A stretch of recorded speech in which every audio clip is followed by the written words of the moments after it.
Leslie Cornwell, certified nurse midwife with Midwifery Business Consultation and Empowering Midwifery Education. I always forget to add both those companies now. So Dr. Jill has been an amazing connection I made when I was starting to look for instructors to interview for Empowering Midwifery Education. She's literally got the most wealth of knowledge for someone her age that I've ever met, and she's just so sweet and kind. So Jill is going to be joining our instructor team and helping out with making some amazing courses. The first one she's working on is the mental health component. But Jill, tell us a little bit about yourself, and thank you for joining me today. Well, thank you for inviting me, and I'm very excited to be part of EME. So I'm a perinatal epidemiologist, and for those of you who don't know, although with COVID lately, everyone's heard the word epidemiologist. So I'm a public health doctor, and essentially a public health doctor that identifies and reduces risk factors for adverse pregnancy outcomes, adverse infant outcomes, and maternal health. So that's my focus, is really on the prevent, promote, protect, which is the, big tenets of public health. And so with my clinical focus, it's mostly been in applied epidemiology with the hands-on, improving interventions and implementing interventions to decrease the negative impact of events during pregnancy, neonatal period. So, your newborns, your health, your mental health of your newborns, emotional, physical, social. I started out with midwifery. So, that's really what got me into it. Hence the maternal perinatal focus of the epidemiology. I also have a background in, I'm certified as certified functional medicine and clinical trauma specialist. And so I've kind of brought that into the aspects of perinatal mental health and health and wellness. Very cool. Well, you mentioned briefly that you started this journey with midwifery, and I know I've seen a little bit in your bios and things. Did you get partway through the school? Like, kind of tell us that midwifery journey and how it sidelined into this totally other direction. Well, as much as it seems like another direction, the best thing about it is that it's they're all stepping stones into where I went. So with being a perinatal epidemiologist, it has not just, the infectious disease aspect of it, it's got psychology aspect of it, and of course, it's got everything that I learned in midwifery school. And I actually started in 1990. I was only 14 years old. I was a healthcare explorer, and I was working at Mountainside Hospital and helped to catch my first baby in 1990, and just it's something that I had always been interested in, which is why I signed up for this Explorer program when I was in high school. I was anxiously awaiting until I can turn 14, because you're not allowed to before, you get the working papers and everything here in New Jersey. And I had been, since it was second grade. So what are you, 8 in second grade? Mm-hmm. I did a report on being a neonatologist. I wanted to be a neonatologist. Very cool. Yeah. And most of my 8th graders actually know what a neonatologist is. Like, second graders. Yes. Nobody knew. And if you ask them, yes. I had a very focused family on health and mental health, and my grandfather was an anesthesiologist and a psychologist. So that's an interesting combination. It is, yeah. Well, he was in the Army, so he and my Nana were both medical and medical Army physician, and he, after seeing all of that stress and the death, and especially as an anesthesiologist, he dealt with a lot of in the war, World War II, and so he went back to school after and got his PhD and practiced as a psychologist. Very cool. So that kind of inspired me.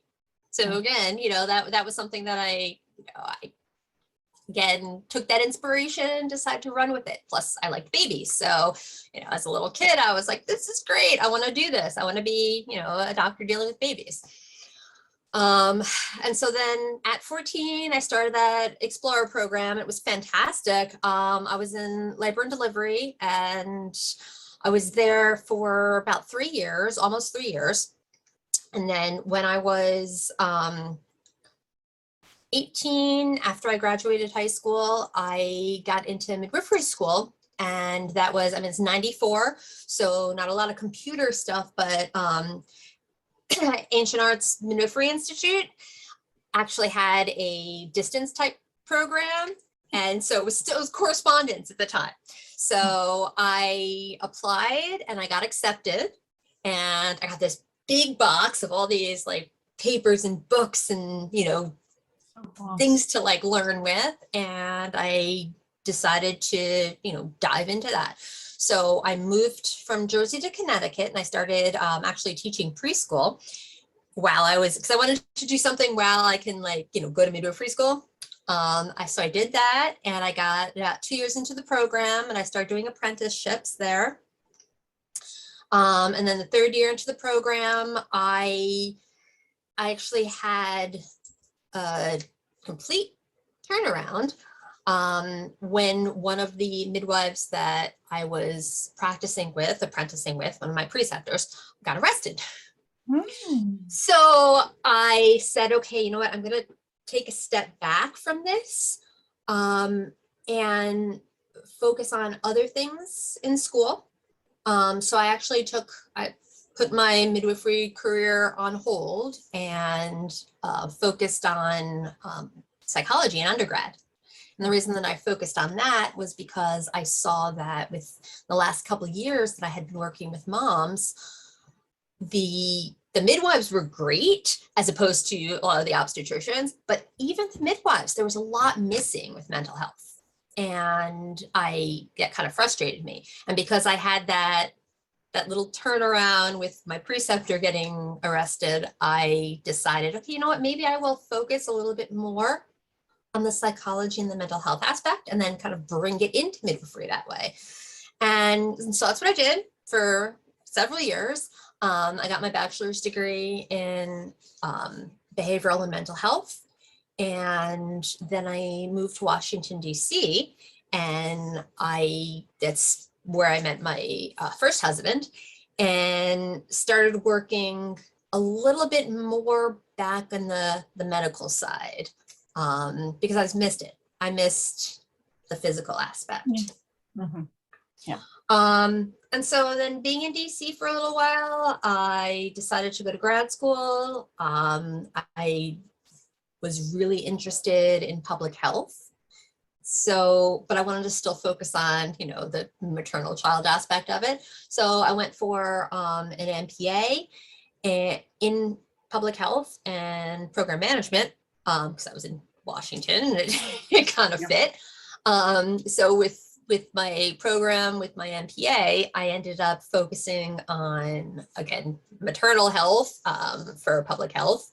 And I started an internship at NIH.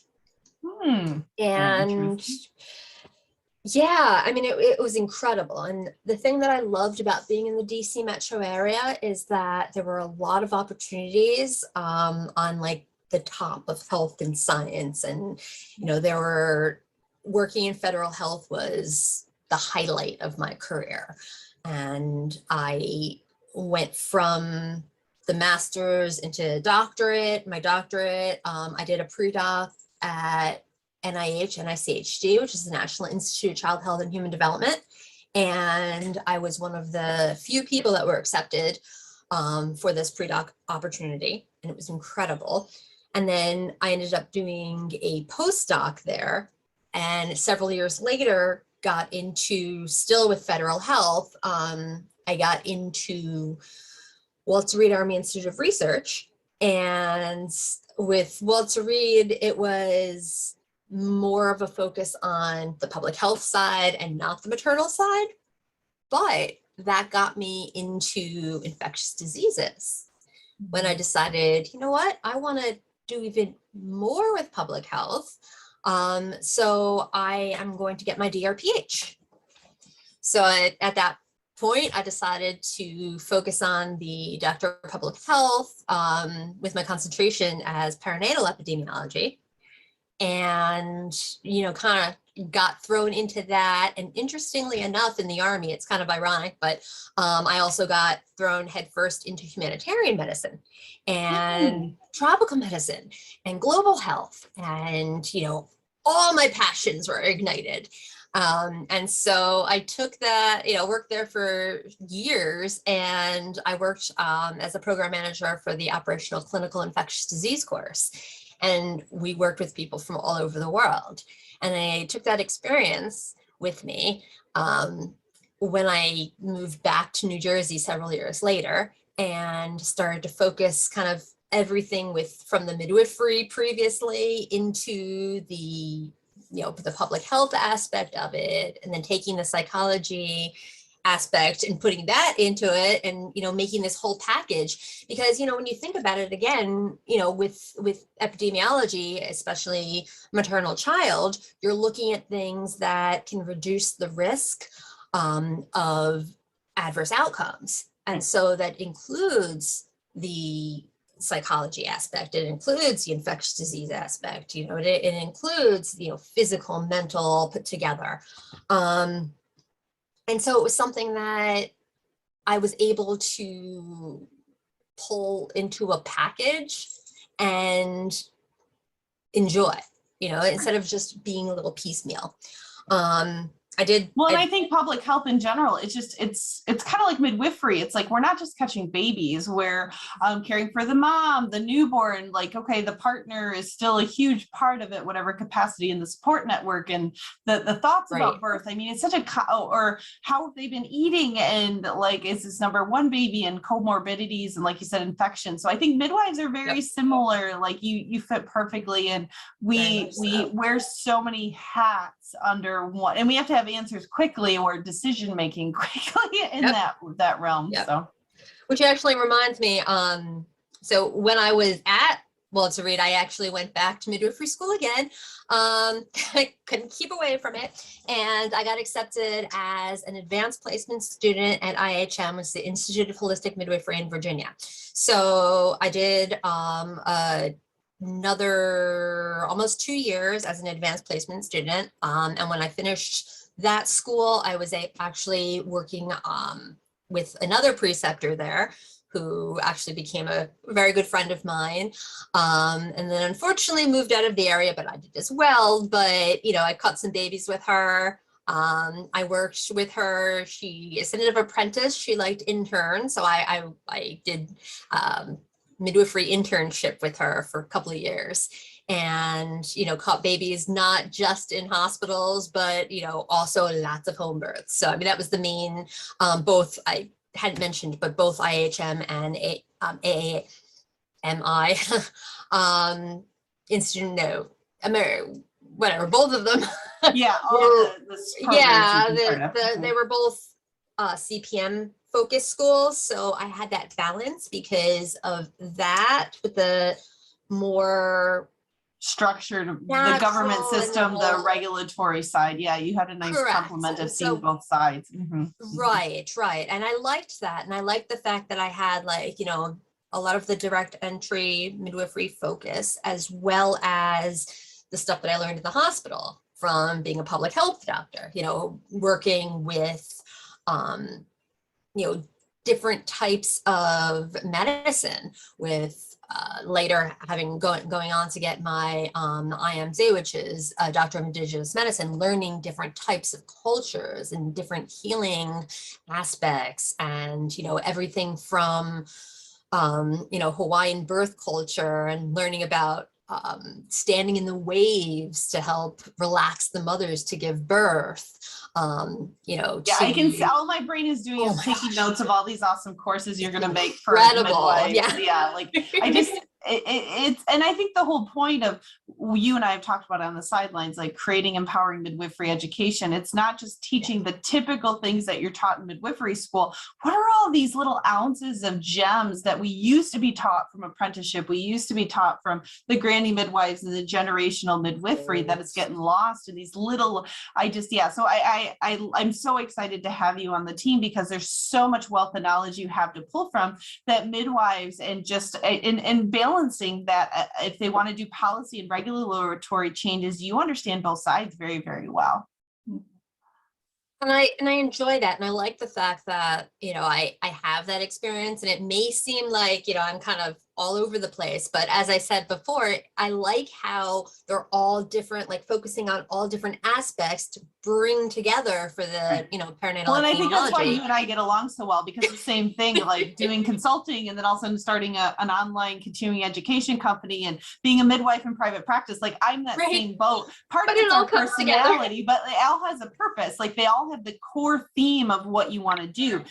We don't become midwives so much for the catching babies. It's the empowerment, it's the advocacy. Like we have a core theme to all of us, but maybe we have a different direction. Like you said, you were starting midwifery school and then your preceptor went to jail and you said, okay, I'm seeing a need. I'm going to support the midwives and the backdrops. And so that's why you and I have very similar, like I saw massive needs with the business education. I saw massive needs of these semi-retired midwives that had such wealth and knowledge that aren't very tech savvy to make online courses. So like you see these needs and then you just are like, okay, I'm going to fill it. I'm going to adapt. I'm going to evolve. And so, yeah, you and I are very similar walk around stories too.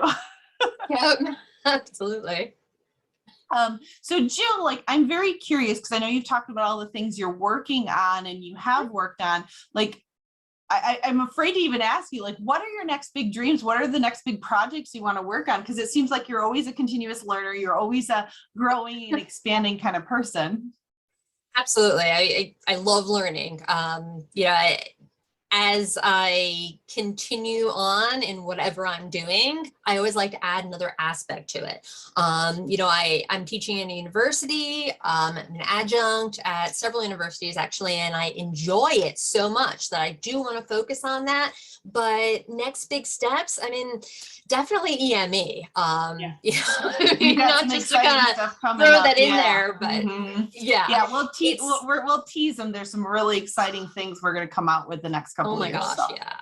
But I like the fact that like you and I have that same mindset when it comes to this, plus the fact that, not only am I like obsessed with education for myself, I just think that everybody should be learning things because everything that you learn can help you become better of what you are. So even if it's like, you already have, a lot of people say, I already have a degree, I already have this, I don't need to, like, no, but there's so much more to medicine. I mean, that's my passion. But I think that's our culture. I mean, I had to reframe my mindset because like we are taught, you get through this grade, you get your degree, you're done learning. Okay, you get this, like, yeah, you do your continuing education, but the mindset is I'm going to do the bare minimum I have to because I'm too busy. It's not, I think it's that shift of trying to get the next generation and ourselves. Like I had to shift, like, you're always learning. Just get over this, Leslie. And the more you learn, the faster you make mistakes, the better you're going to be. Like so it's that whole educational structure of you don't, if you work together as a team, you're cheating. If you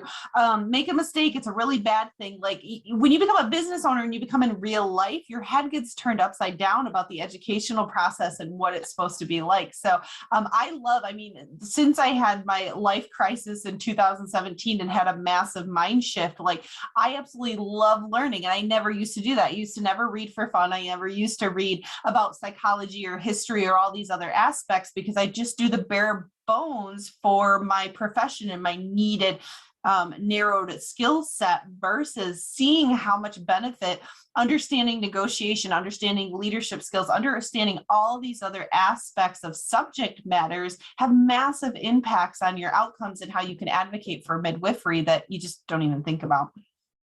Right. I mean, it's a whole other paradigm. You feel like my whole life has been part of like, learning is my life. And it's interesting because what you had mentioned about like kind of do the bare minimum, that's my son, not to call him out or anything, but I see this with a lot of people. Like my daughter and my son are perfect opposites when it's like that. And I've explained to them how it's like, it's a lifestyle. You know, it's like learning as a universe. You know, it's what I do. Yeah. And it's not looking at it like, you know, I get from It's a point A to chore, point it's a B punishment. and It's then like, I finishing have to it. do this. I have to do this. You're like, yes, I'm excited. I get to do this. Right, It's a totally exactly. different You know, it's like, mindset. it's a different perspective. Yeah. And I think with that perspective, not only does it not seem like a chore anymore, it's like that quote, you know, if you love what you do, you never do a day of work in your life. Exactly, You know, exactly. And learning's that's the a same big, that's a thing. big plug for being a business owner. I mean, I talk to midwives all the time.